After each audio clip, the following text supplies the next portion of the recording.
हैं। जैसा कि कल आपको बताया था कि भगवान ने अघासुर, जो कि एक विशाल के सर्प था, उसका वध किया था, जिससे कि देवता भी डरते थे। तो उसका जब भगवान ने वध कर दिया, और उसके बाद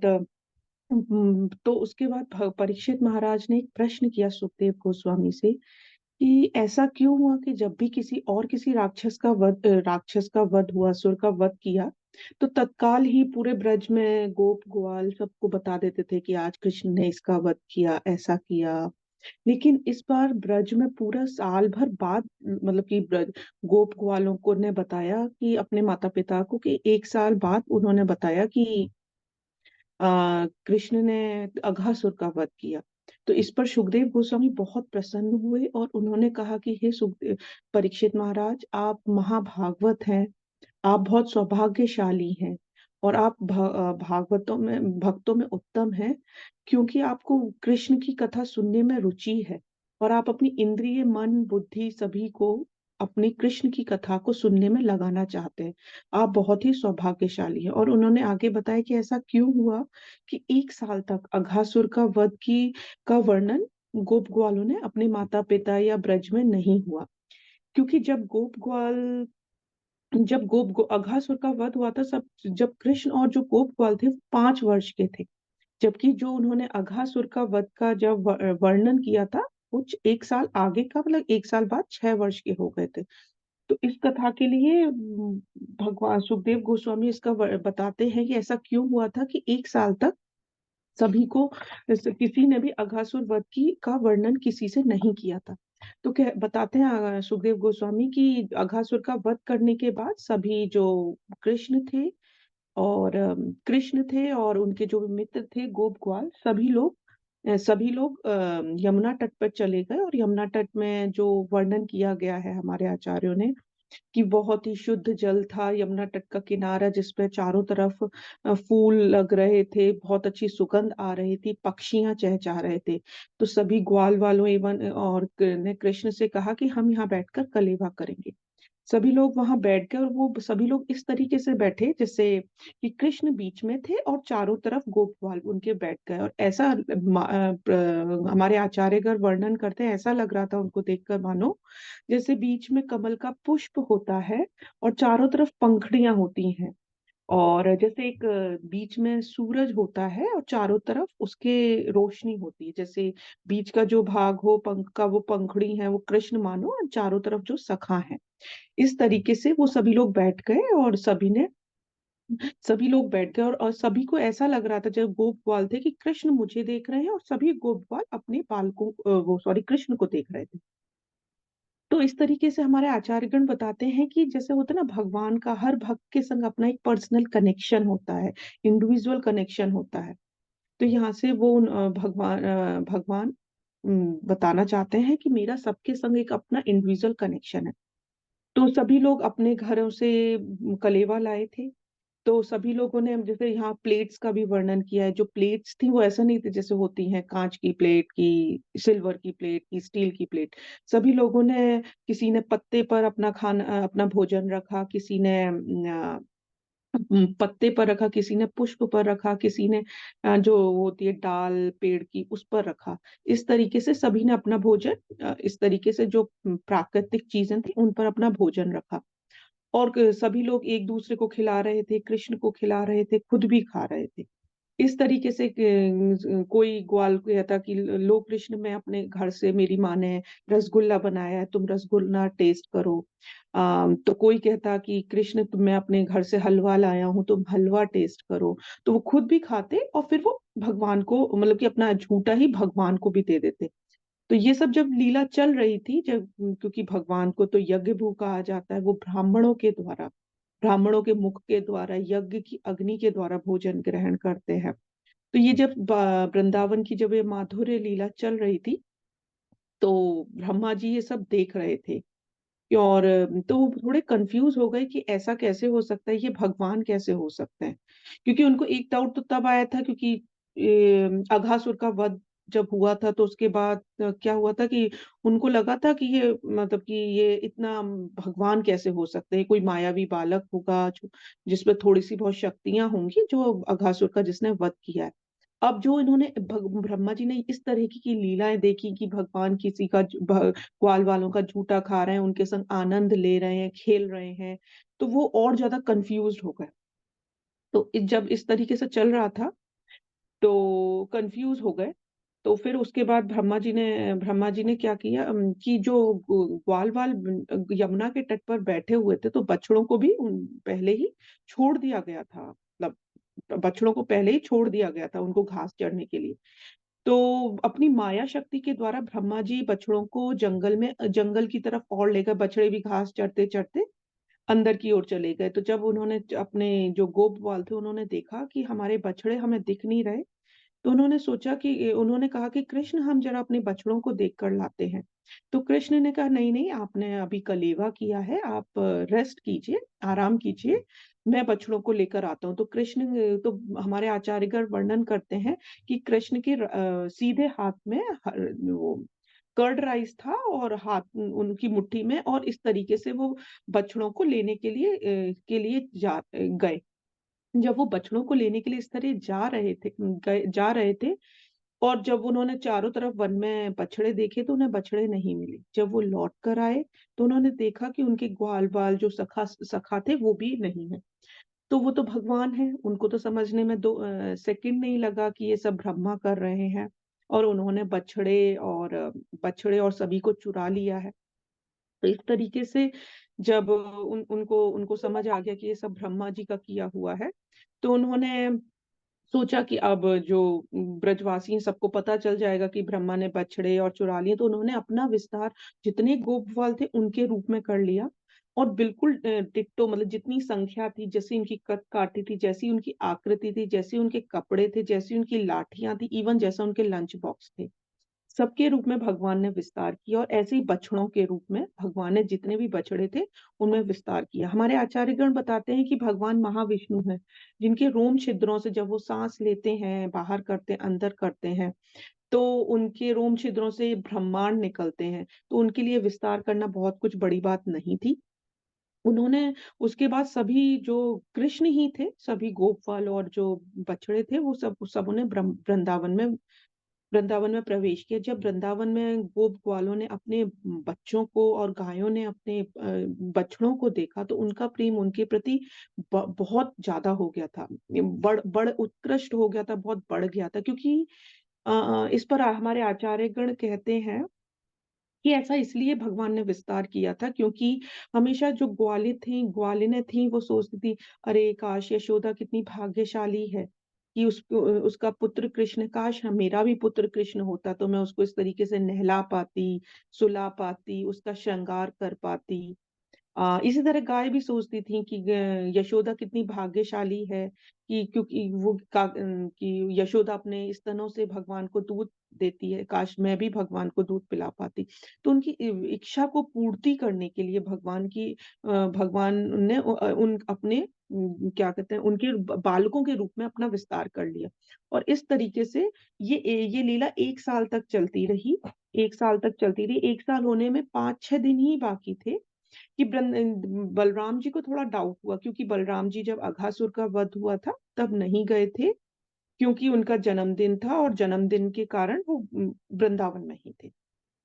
तो इस तरीके से जब ये लीला 1 साल तक चलती रही और 1 साल में किसी को कुछ नहीं पता चला कि भगवान ने कैसे उनका विस्तार कर लिया है, किस तरीके से मतलब कि ब्रह्मा जी ने चुरा लिया है ब्रह्मा जी ने उनके बालकों को और सबका प्यार अपने पुत्र से ज़्यादा मतलब कि अपने जो पुत्र का था उससे बढ़ता ही जा रहा था। तो इससे बलराम जी को थोड़ा डाउट हुआ कि ऐसा कैसे पॉसिबल है कि ये सब इतना ब्रज में इतना मतलब कि गोप ग्वालों का अपने गोप ग्वालों का अपने बच्चों के प्रति और बछड़ों का अपने गाय के प्रति इतना प्रेम बढ़ता जा रहा है। इवन जो गोपवाल थे, वो अपना मतलब कि जो गोपी थी अपने घर में काम नहीं करती थी, सॉरी अपने बच्चों को निहारती रहती थी, उनको सँवारती रहती थी, उनको भोजन खिलाती रहती थी और बिल्कुल भी मतलब कि जो अपना घर का काम था, उनका मन ही नहीं लगता था वो करने में। ऐसे ही बछड़ों के लिए कहा जाता है कि बछड़े जो थे अपनी जो जैसे जो नए बछड़े थे, उनको दूध पिलाने की बजाय जो कृष्ण के साथ बछड़े गए थे,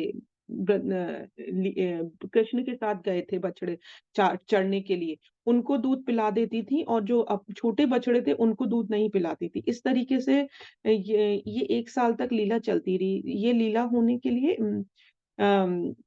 लीला होने में 5-6 दिन ही बाकी थे जब ब्रह्मा जी उन बछड़ों को और गोपों को चुराकर अपने एक गुफा में सुलाकर लौट कर आए, तो उन्होंने देखा, क्योंकि वो भगवान का परीक्षा लेना चाहते थे। तो उन्होंने लौट कर आकर देखा, तो उन्होंने देखा कि बछड़े और बछड़े और जो कृष्ण के सखा थे, वो तो सखा थे और कृष्ण के साथ वो खेल रहे हैं। तो वो बहुत ज़्यादा कन्फ्यूज़ हो गए कि ऐसा कैसे पॉसिबल है कि मैं तो अभी इन सभी को सुला के आया हूँ एक गुफा में। तो फिर वो वापस लौट कर गए और फिर वो लौट कर आए, तो उन्होंने देखा कि हाँ, तो वहाँ तो वो सो रहे हैं। क्योंकि ब्रह्मा जी जब ब्रह्मलोक जाते हैं और आते हैं, तो उनका तो एक सेकंड 1 सेकंड बीतता है, लेकिन यहाँ पर 1 साल बीत जाता है। तो इस तरीके से घटना चलती रही, तो इस पर बलराम जी को भी थोड़ा-सा डाउट हुआ कि इतना बछड़ों के प्रति। एक बार की बात है कि जो गायें थी वो गोवर्धन पर्वत के ऊपर थी और बछड़े थे वो नीचे घास चर रहे थे। तो गायों ने जब ऊपर से अपने बच्चों को देखा, तो वो इस तरीके गोवर्धन पर्वत के ऊपर से देखा, तो गायें अपने बछड़ों को देखकर इस तरीके से भागी, जो गोपवाल थे वो बड़ी गायों को देख-रेख करते थे और जो बच्चे थे वो बछड़ों को देख-रेख करते थे। वो उनके कंट्रोल से बाहर हो गई और वो भाग रही हैं और अपने बच्चों को निहार रही हैं। और जब वो भाग के गोपवालों को भी बहुत अप्रसन्नता हुई, क्योंकि वो उनकी समझ ही नहीं रही थी। फिर जब वो नीचे आई, तो उन्होंने अपने बछड़ों को बहुत प्यार किया, अपने स्तनों से दूध पिलाया। इवन जबकि गोपवाल बहुत खुश नहीं थे गायों के इस व्यवहार से, क्योंकि पहले ऐसा नहीं करती थी गाय। जब उन्होंने अपने बच्चों को देखा, तो वो अपने बच्चों की तरफ आकृष्ट होने लग गए। तो बलराम जी ने, जब ये 1 साल तक ये सब लीला चल रही थी, तो बहुत हैरान थे। तो बलराम जी ने सोचा कि ये शायद किसी देवी-देवता की कोई शक्ति के कारण हो रहा है, तो उनको लगा ऐसा पॉसिबल नहीं है। ये हो ना हो, ये कृष्ण की ही माया है जिसके कारण ये सब हो रहा है। तो उन्होंने जाकर कृष्ण से पूछा कि ऐसा क्या हो रहा है कि जो गोप ग्वाल हैं वो अपने बच्चों के प्रति इतना आकृष्ट हैं और अपने बच्चों को निहारते रहते हैं, और गाय जो है अपने बछड़ों को निहारती रहती है, उन्हें बड़े बछड़ों को दूध पिलाती रहती, जबकि छोटे बछड़ों को नहीं पिलाती। तो जो कृष्ण थे, कृष्ण ने संक्षिप्त में पूरी जो भगवान ब्रह्मा जी ने कैसे उनका परीक्षा लेनी चाहिए और जो भी सब कुछ हुआ, संक्षिप्त में सब कुछ बताया। तो इस पर बलराम जी काफ़ी प्रसन्न हुए। इसके आगे जब ब्रह्मा जी आए, तो ब्रह्मा जी कन्फ्यूज़ हो गए, क्योंकि वो बाल-गोपाल तो वहाँ पे थे और उनको लगा कि वो उन्होंने चुरा लिए हैं। इस तरीके से जब उन्हें लगा कि अब मैं क्या करूँ? क्योंकि वो परीक्षा लेना चाह रहे थे, तो उनको लगा कि अब मैं क्या करूँ? तो उनको समझने में देर ही नहीं लगी कि ये भगवान ही हैं। क्योंकि ब्रह्मा जी जो हैं वो बुद्धि तत्व से बने हुए हैं। जब ब्रह्मा जी को लगा कि ये तो मेरे पिता हैं और मैं ही इन्हें नहीं समझ पाया, और मैं उनका पुत्र हूँ, और इस तरीके से उन्होंने तुरंत ही अपने जो हंस है उससे उतरे और अपने चारों सिरों से भगवान को नतमस्तक होके प्रणाम किया, भगवान के चरणों में अपना नतमस्तक हुए, और इवन जो अपनी आँखों थी, आँखों से इतने अश्रुपात किए कि भगवान के चरणों को धो दिया, और उसी से ब्रह्म कुंड बना। और फिर उन्होंने काफ़ी माफ़ी माँगी भगवान से, काफ़ी उनसे माफ़ी माँगी, काफ़ी उनको कहा कि मेरे से गलती हो गई है, मुझे माफ़ कर दीजिए। लेकिन गलती हो गई है, माफ़ कर दीजिए। लेकिन कृष्ण मतलब कि जो ब्रह्मा जी को कृष्ण ने माफ़ नहीं किया आखिर तक। जबकि आप आगे देखेंगे कि जो इंद्र थे, इंद्र थे, इंद्र ने तो ब्रजवासियों को मारने की भी, आगे लीला आएगी, इंद्र ने तो ब्रजवासियों को मारने की भी कोशिश करी थी। इवन ब्रजवा पूरे में भूचाल कर दिया था, जबकि यहाँ तो बस ब्रह्मा जी ने उनको, गोप वालों को और बछड़ों को चुराया था। तो हमारे आचार्यगण इस पे कहते हैं कि इंद्र को भगवान ने इसलिए माफ कर दिया था क्योंकि उन्होंने उनके कारण जो गोपवाल थे, गोपवाल थे उनकी जो थी कि मैं हम 24/7 मतलब भगवान के साथ रहे, उनकी वो जो थी डिजायर वो पूरी हुई थी। और भगवान और भक्त एक साथ हुए थे इंद्र के कारण। गोवर्धन पर्वत उठाया था और 7 दिन 7 रात तक सभी भक्त गोपवाल और कृष्ण साथ रहे थे। जबकि इस लीला के कारण क्या हुआ था कि जो गोपवाल थे और कृष्ण थे वो उनका बिछो हुआ था। इसके कारण उन्होंने आखिर तक ब्रह्मा ने भक्तों को माफ नहीं, ब्रह्मा को कृष्ण ने माफ नहीं किया और उन्होंने संकेत से बोला कि आप जा सकते हैं, लेकिन उन्होंने मतलब कि माफ नहीं किया उन्हें आखिर तक। तो इसमें हमारे इस लीला से हमें ये शिक्षा, उन्होंने सॉरी ब्रह्मा ने फिर 3 परिक्रमा करी और नमस्कार करके वो चले गए। ब्रह्मा ने काफी, इसमें स्तुतियां भी आती हैं जो कि 10th कैंटो 14 चैप्टर में है कि कैसे ब्रह्मा जी ने उनकी स्तुति की है। उन्होंने बोला है कि जैसे एक बालक अपने माँ उसको अपना सुलाती है, सहलाती है, स्तनपान कराती है, फिर भी बालक अपने को लात मारता है, तो आप भी मुझे माफ कर दीजिए इस तरीके से कि क्योंकि मैं भी एक बालक हूँ आपका। उनके जो कृष्ण, नंद यशोदा कृष्ण है, उनकी व्याख्यान की कि आप पीताम्बर धारण किए हुए हैं, लेकिन कृष्ण ने उनकी किसी भी बात पर उनको माफ नहीं किया। इसके आगे बोलते हैं, बताते हैं कि जब वो चले गए तब भगवान उसी रूप में आ गए, उसी रूप में आ गए। और उसके बाद उन्होंने जो छोटा एक हाथ में वही एक राइस और कर्ड लिए हुए थे। और उसके बाद वो उन जो ग्वाल वाल थे, उन्हें उन्हें ऐसा लगा कि जैसे वो एक ही सेकंड में लौट कर आए हैं। और इस तरीके से जब वो अपने, उसके बाद वो अपने वापस गए अपने गांव में, सॉरी ब्रज में। और उन्होंने तब अपने गो माता पिता और सभी को बताया कि मैंने कैसे कृष्ण ने अघासुर का वध किया है। इस लीला से हमें एक शिक्षा मिलती है कि जैसे कि ब्रह्मा थे, वो बुद्धि के बने हुए हैं, भगवान के ही पुत्र हैं, और वो अपनी बुद्धि से भगवान को समझना चाहते थे, वो भगवान का टेस्ट लेना चाहते थे। तो इसी तरीके से हम भी अपनी बुद्धि से भगवान को नहीं समझ सकते। वो हमें भगवान की सेवा के द्वारा, भगवान की शरण ग्रहण करके, इवन जो भगवान के जो भक्त हैं उनकी शरण ग्रहण करके ही समझा जा सकता है। बट हम ये चाहें कि अपनी बुद्धि के द्वारा हम भगवान को समझ जाएंगे, तो ऐसा पॉसिबल नहीं है। इसमें भगवान मतलब कि एक और शिक्षा देते हैं कि जैसे हमको डाउट होता है हमेशा कि मैं ये भगवान से डिजायर कर रहा हूँ, ये मेरी पूरी होगी कि नहीं होगी। जैसे गोप वालों ने प्रार्थना की, गोपियों ने प्रार्थना, डिजायर थी उनके मन में कि काश मेरा भी पुत्र कृष्ण होता, तो उनके काश मैं भी उसको नहला पाती, सुला पाती, उसको स्तनपान करा पाती। तो उनकी इच्छा को पूरा करने के लिए भगवान ने उनके पुत्रों के रूप में विस्तार किए और उनसे 1 साल तक सेवा ली। तो भगवान, जो हमारे मन में जो भी डिजायर होती है, भगवान को सब पता होता है और भगवान सब सुनते हैं और वो पूरी भी करते हैं।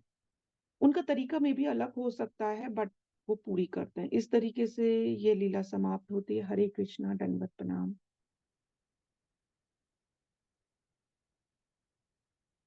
हरे कृष्णा हरे माता कृष्ण। जी। हरे हरे कृष्णा। कृष्ण माता जी, सभी को दंडवत हरे प्रणाम। कृष्णा।